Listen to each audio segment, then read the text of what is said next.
இப்போ அதிமுக கூட்டணி போயிருந்தால் நாங்கள் ஒரு 3 இடம், நாங்கள் குறைஞ்சது 3 இடம் ஜெயிச்சிருப்போம். அவங்க ஒரு 6-7 இடம் ஜெயிச்சிருப்பாங்க அதிமுக. எங்களுக்கு சின்னம் கிடைச்சிருக்கும், சின்னம் கிடைச்சிருக்கும். அவங்க 6-7 இடத்துக்கு மேலே ஜெயிச்சிருப்பாங்க. ஏன்னா இது நேச்சுரல் அலையன்ஸ். அதிமுக பாட்டாளி மக்கள் கட்சின்றது ஒரு இயற்கையான கூட்டணி. அந்த காலத்தில் இருந்து நேச்சுரல் அலையன்ஸ்னு சொல்லுவாங்க.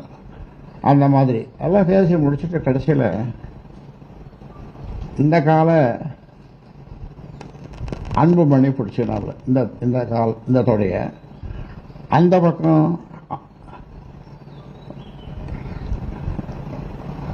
அன்புமணி மனைவி சௌமியா இந்த காலை பிடிச்சின்னு 2 பேரும் அழறாங்க.